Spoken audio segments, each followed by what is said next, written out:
Okay. Hey, Charles. Okay. I was going to ask a question, but go ahead, Rebecca. Yeah, no, go ahead. You can jump in. Charles, you point out that, or you say that when we're baptizing for the dead, we're never more like Jesus than in that moment. It's like I need to change my angle. Would you also say the same thing? Because I've heard your discussion that's very food-based. Would you also say the same thing about you're never more like Jesus than when you're feeding the sheep, literally, as in when you're giving food to someone? Or do you feel like there's something about the ritual experience that makes it more like Jesus? Interesting. Well, a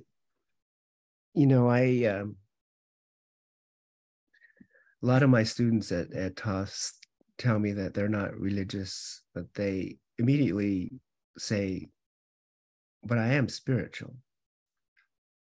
And I think a lot about what that means. And what I think is happening generally is that what's happening is that people are rejecting the sort of the symbolic packaging of the spirit. They don't reject the spirit, but they reject the way that it's been kind of packaged for them, presented. And I think that that's a really good sign, because what it means is that they're not saying that you're taking something that is false and making it true. They're saying quite the opposite. They're saying to us, you've taken something that is true and you've made it false. And that falseness is what they reject.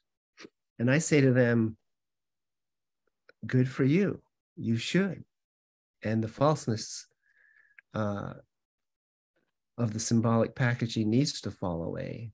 So when you ask me if it's a matter between one being a ritual and one not being a ritual, then I'm not sure what to say, Sterling. But I guess what I want to say is that on the level of being, a good person, followers of Jesus,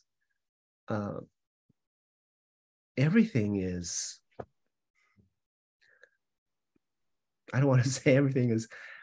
I want to say everything is a non-symbol rather than a symbol. That every ritual itself is also at the deepest level is a non-symbolic act that we're making, that feeding, like eating, like being baptized, they're all, in my mind, they're all kind of the same thing. It's by man, part of this human experience and not separated out. And yeah, it's the human experience that people are now referring to as the post-human, right? So we're going beyond the human-centered to a world that is more, leveled. Sterling and I were hunting along the Dover Canal, and we were talking about these topics, and I said to him that the question today is not if women have the priesthood. The question is whether frogs have the priesthood. Do you remember that, Sterling? So I appreciated, because I was thinking about the contrast, and I'm going to go back to what I think you did today, Charles. We ended at the words "feed my sheep" in the scriptural part, not in your words. Feed my sheep, and I just thought, as you did that, most often when I hear that verse interpreted, it goes to deliver the gospel or the sacrament, the tokens. And you didn't let us do that. You stayed with the cookie or the energy bar. And that to me, it was the message, not going to the symbolic, but staying with the cookie.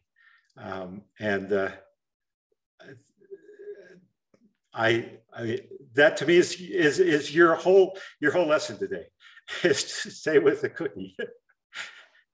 Well, Brother Reese, who gave one of these doctrinal talks earlier, that's what he's all about, I think. He's all about getting people enough to eat. And I think that's a wonderful thing. I had an interesting experience. I have ancestry that is Moravian, and I went to a family reunion in Pennsylvania. So they're Pennsylvania Dutch. And I had never been to a Moravian church before. And what was so interesting to me was that for the sacrament, we actually got rolls. We got things that were substantial. So it wasn't just symbolic food. They handed around rolls and coffee. And it kind of changed my perception of sacrament because it showed that sort of symbolic food is actually food and water. Right. Their faith is centered around the Beatitudes, as I understand it. So I love the,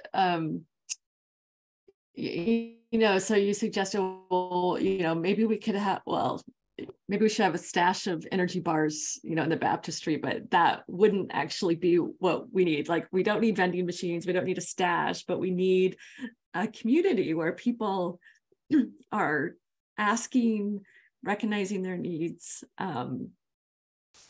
responding to those needs, finding within themselves and working together with others who are around them to provide for those needs. And that it's kind of the asking and the kind of searching that you did within the temple to supply this physical human need, that was kind of the beauty and the connection that kind of came from that. And anyway, so again, like, we can't just have a stash of energy bars. We can't have vending machines.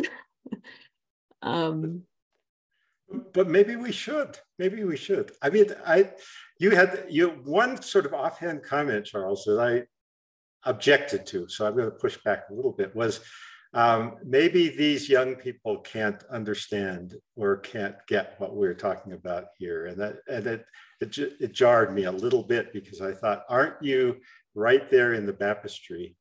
Aren't you in delivering that energy bar? Aren't you teaching that lesson? And aren't they getting it? I mean, that young man is hungry. Those young people are being baptized, and if they had this kind of conversation, wouldn't they be getting it right there in the physicality of the experience? I think I misspoke. I think you're right, Chris, that they do get it.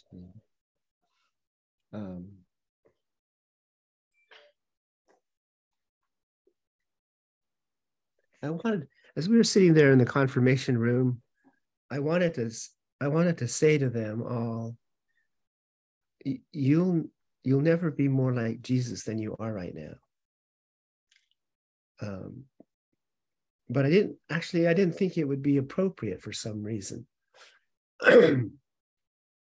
But that's an interesting point. We sort of let it run, right? We let it run. We let it happen. And then, 30 years later, if you think back on all those things you did as a young woman or a young man, you wonder what kind of seeped in and what didn't. I don't know. I say that, Chris, because I'm an old guy and I'm learning stuff all the time. Well, I wish you'd said that. I don't know what kind of training or lessons you have about the baptistry and afterward, but I remember having the same kind of thought about myself with respect to some experiences in the temple, and thinking,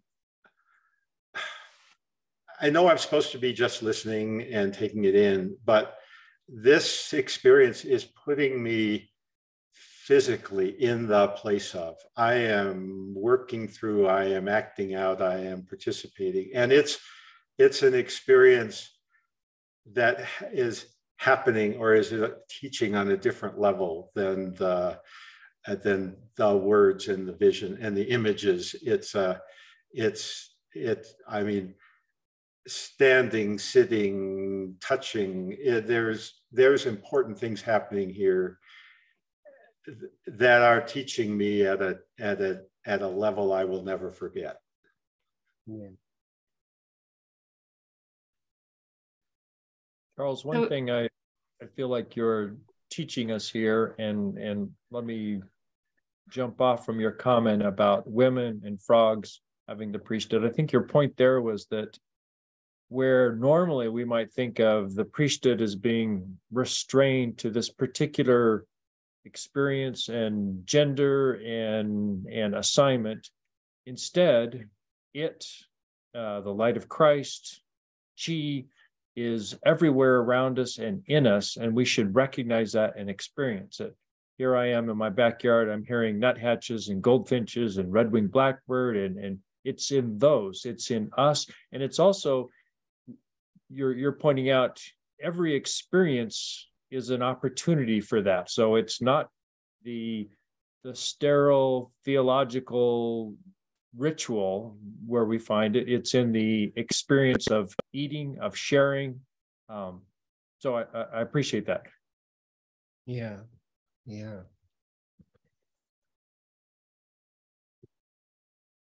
See, the thing, don't let me get carried away here, but the thing about symbolic expression is that it's deceptive. It's fundamentally a deception, because symbols work by making us think that we share them. The flag goes down the street, we all do this. But if you ask each person, what does the flag mean to you, you would get a different answer. Because the reality is that we're all different. We all experience things differently.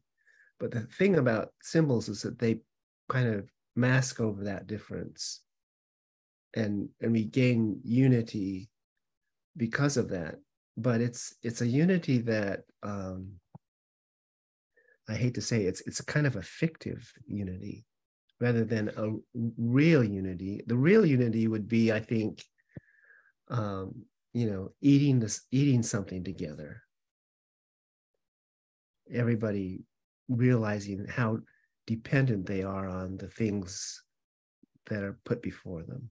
That's the one thing that we all have in common, Otherwise, we're right of center, left of center,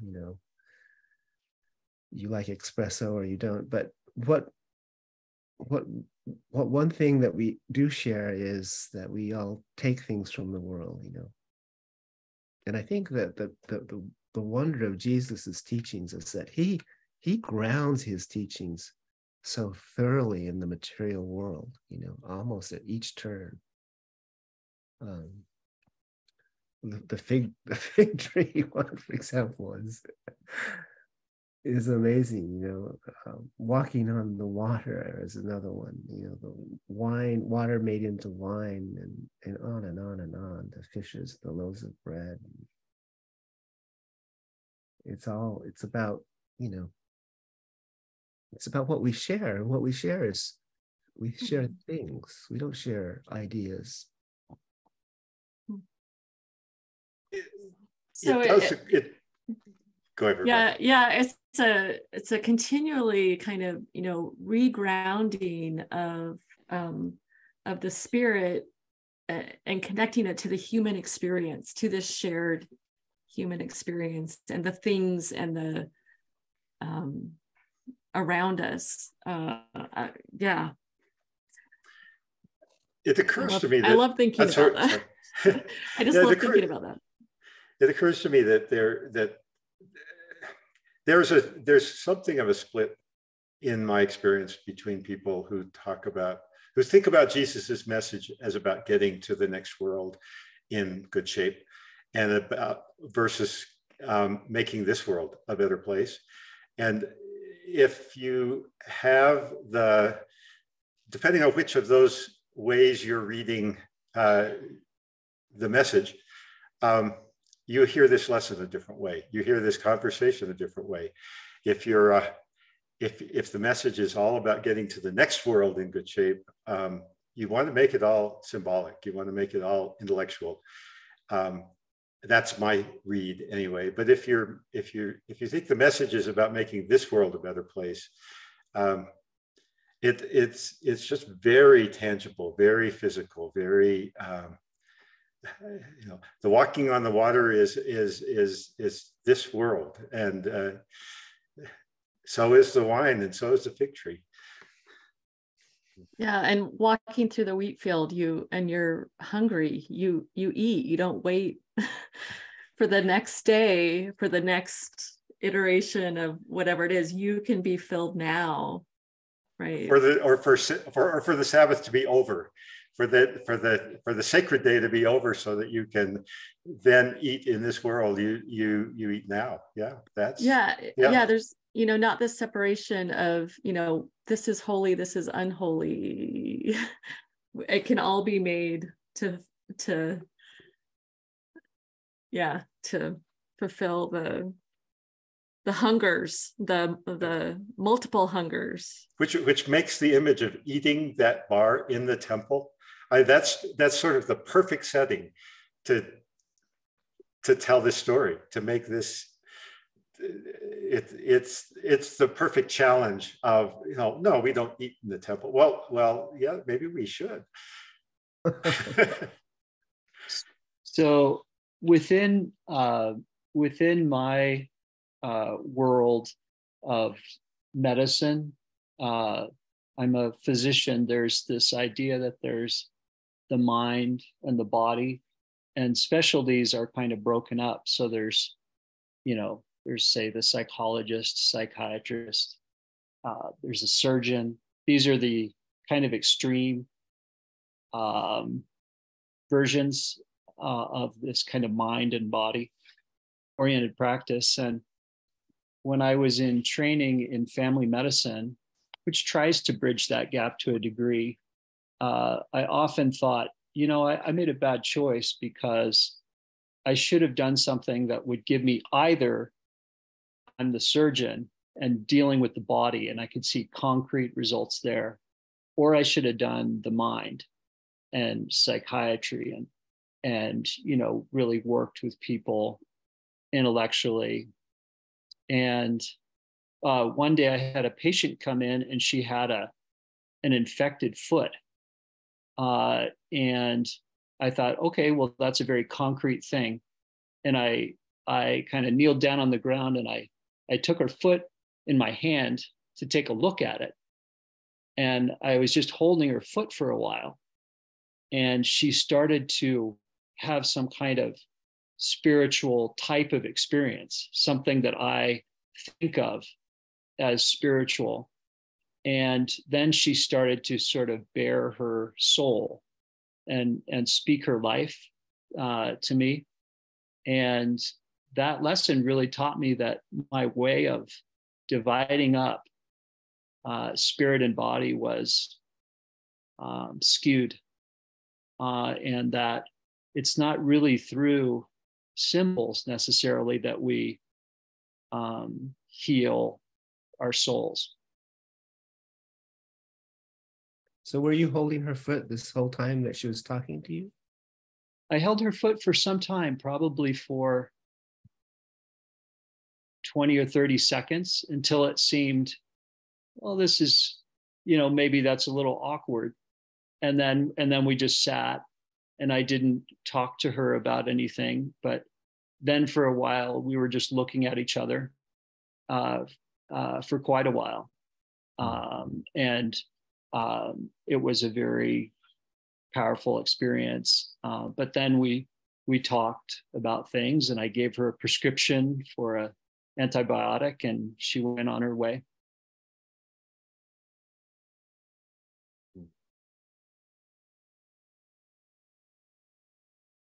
Charles, can I ask you a question? In Chinese and Japanese cultures, the concept of respect for ancestors, sometimes referred to as ancestor veneration, ancestor worship, is important. And to some extent, you could see baptism for the dead as being a Mormon instance of ancestor veneration, perhaps ancestor worship. What are your thoughts on how Mormon ancestor veneration is either solving for the same concerns or problems as in the Asian cultures, and how they're different? Wow, that's a question that gets right to the heart of my heart.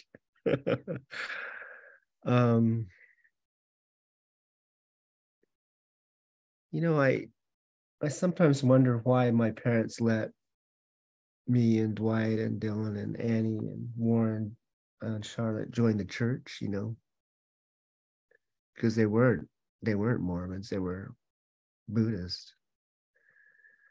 And I often use the excuse that Salt Lake Temple, you know, the Buddhist temple was, you know, over 2 hours away, and it was an impractical thing to do. So the practical thing to do was to drop us off at the church every Sunday and leave us there for a couple hours. But, you know, on the whole, the reason my parents were afraid of the church was because they were afraid that if we became Christian, we would lose our connection to our ancestors. But what happened, quite to everybody's surprise, I think, is that by becoming Latter-day Saints, we became infinitely more connected with our ancestors than we ever would have been. And it happened in different ways. For one thing, you know, we all of us got sent to Japan on missions. So we all learned how to speak Japanese, and we all learned that there is this part of the world where people look like us, you know. But it's also, I think, a part of the doctrines of the church that are reinforcing the sort of the lessons that my family felt were a part of their culture, you know, including filial piety. I think, you know, there are exceptions, but generally speaking, you know, LDS children respect their parents. I think they're physically closer to their parents than Asian families.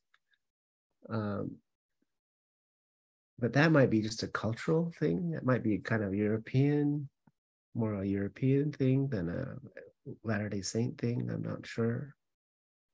But I think we're basically, Sterling, I think we're barking up the same tree, you know. We're trying to learn about our ancestors, care about them, respect them, carry on the things they taught us. You know, I have this Buddhist altar in my house because none of my siblings wanted it, you know. But it's I think, you know, admittedly, it's strange to have a Buddhist altar if you're a Latter-day Saint, but I actually feel no conflict about it. Maybe I'm just hedging my bets, you know. Well, it seems strange, but also not strange at all. And that in both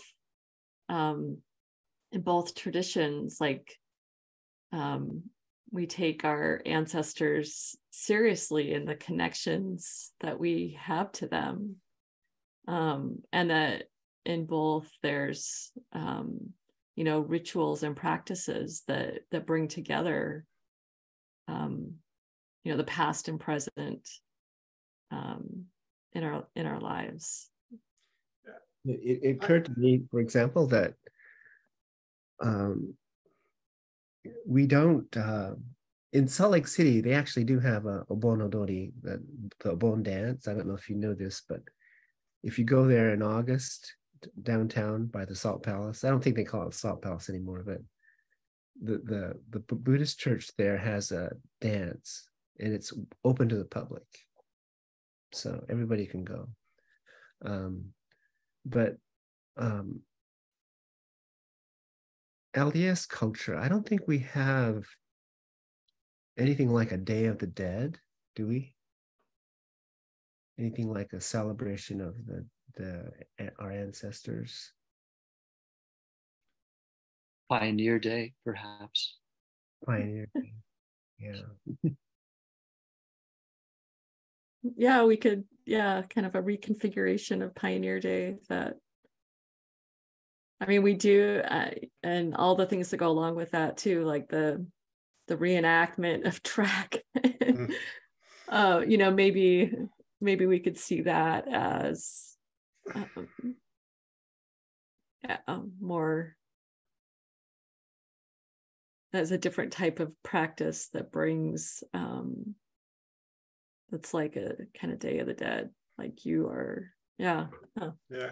Interesting. One of the subtleties that I wrestle with, I mean, I have some of these thoughts and questions way back in my mission experience in Korea, where there's many of the same tradition and pattern of ancestor veneration or worship. I'm thinking of the Korean words, but the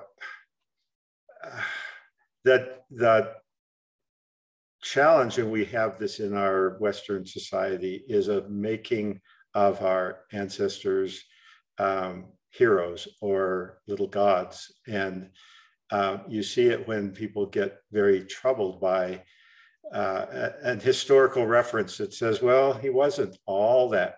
I mean, there were some flaws there. There were some things I'm embarrassed by, but that embarrassment suggests we made of the ancestor a little god rather than a real human being to be respectful and to venerate, but not to worship. And I mean, I think that's a line that we have to continually wrestle with. I don't think you get an extreme. I don't think you want to go to an extreme in either direction, but clearly the veneration turned into worship is a direction to avoid.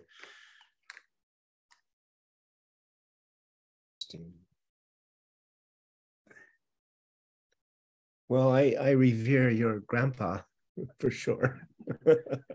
I was asked about that the other day.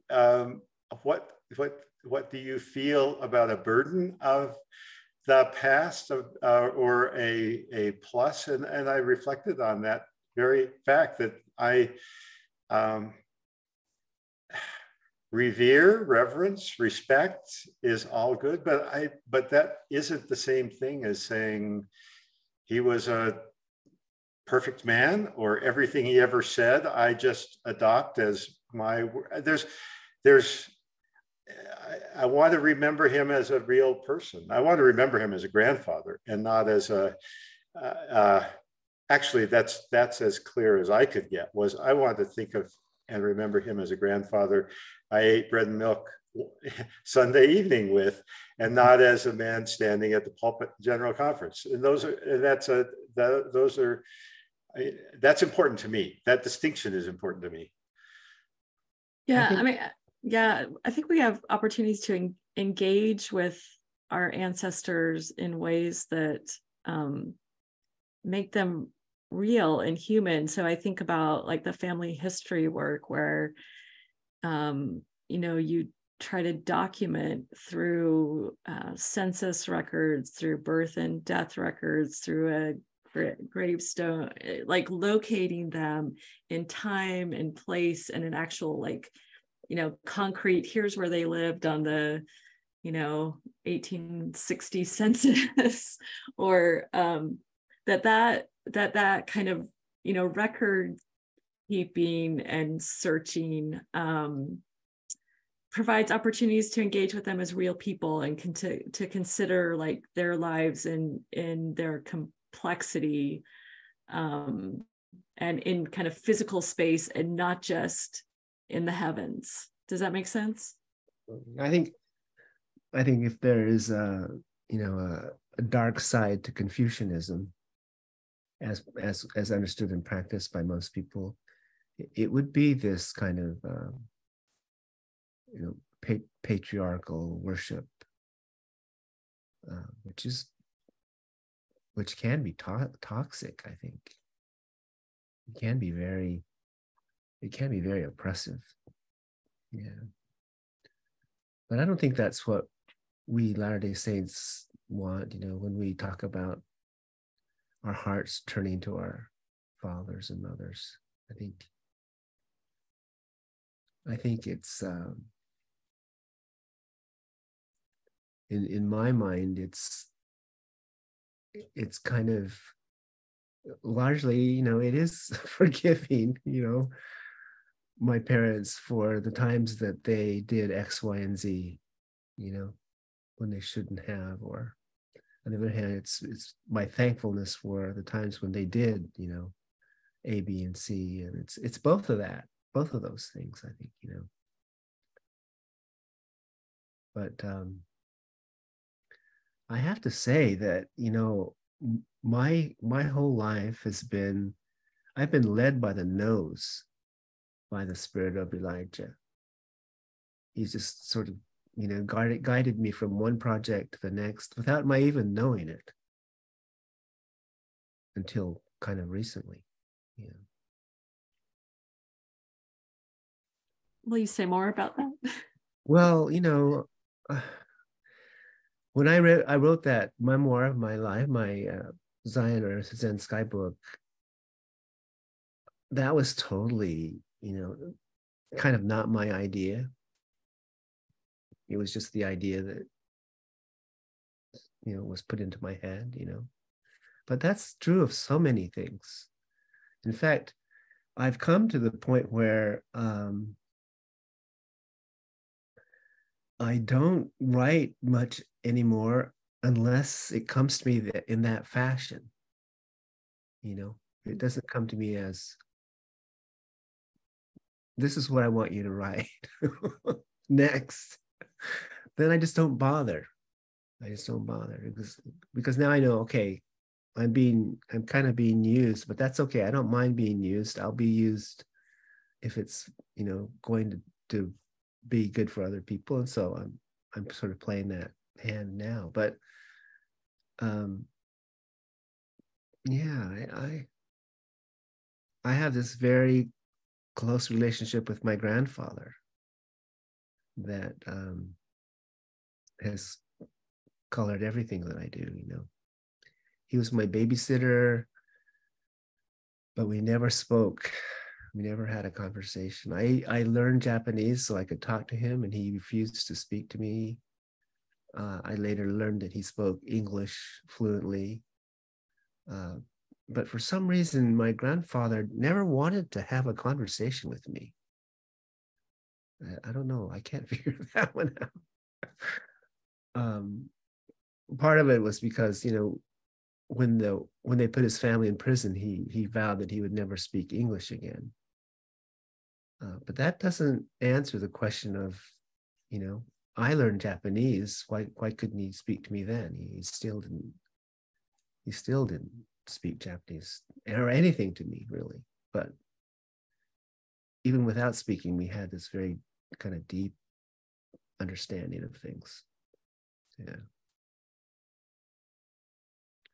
There are all kinds of things on chat. I don't know. Are we supposed to get to these questions? There are really some interesting ones. What's the thing? Yeah, right? If there's anything you want to pull out.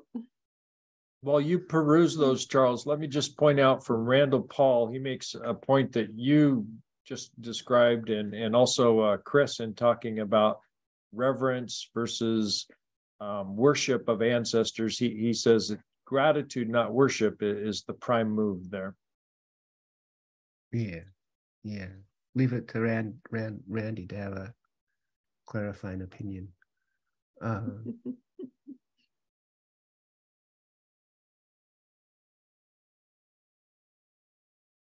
Linda Andrews. Hi, Linda.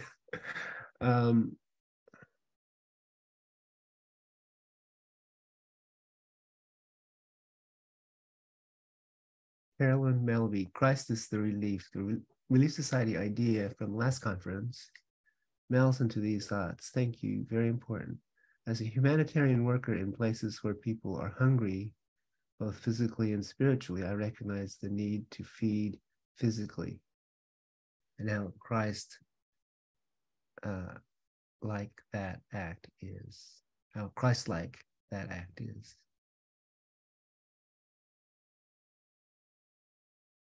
And the idea of partnering with the Savior to provide both temporal and spiritual relief, that of the type that's reflected over and over again in the New Testament.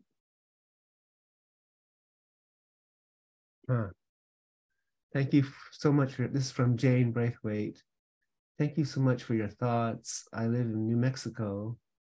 1/4 of our population is food insecure, and we have many hungry children. I am blessed to be able to work with politicians and programs trying so hard to help with this issue.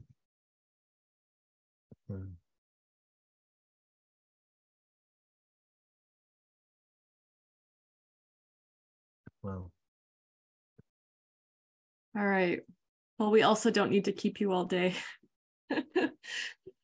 It's fun. Thank you. As much as I'm enjoying this conversation. So, so maybe we should go ahead, and if you have any last thoughts you want to share. Well, everybody's invited to come to my house and see my Zen garden, which now has, Sterling, a water feature. I'm putting in a stream and a carp, a koi pond. No. Wow. Come and spend some quiet time at my house. You're all welcome. So again, that I'm struck by the physical, having the physical space in the here and now, as a link to spiritual practice and opening. So thank you. Well, I just want to make one last comment, and I think Charles will chuckle. When I sat with my grandfather Sunday evening having bread and milk, literally, he got a spoonful of raspberry jam in his bread and milk. We got no sweetener.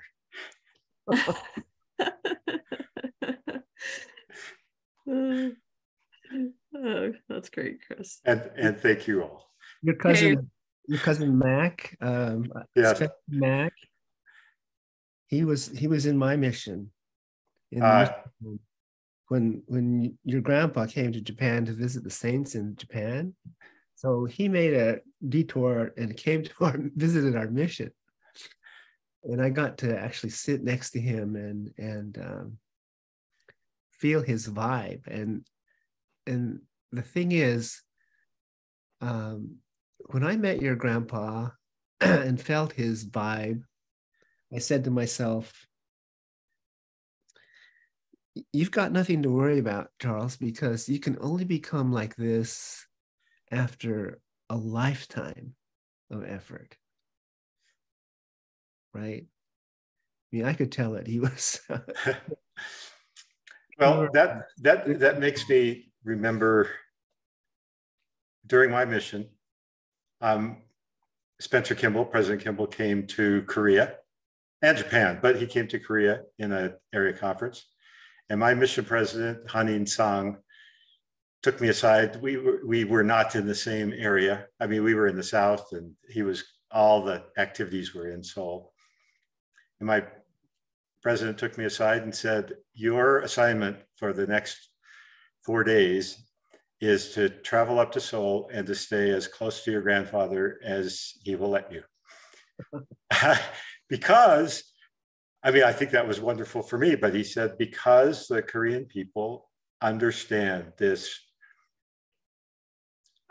family, ancestor, this kind of, and they will like to see that this man is a grandfather, and that's a kind of respect that is important. Yeah. Okay, now I'm really done. All right. All right, Charles, thank you Thanks. so much. You'll get a email later and link to the video podcast, whatever. Yeah. Okay.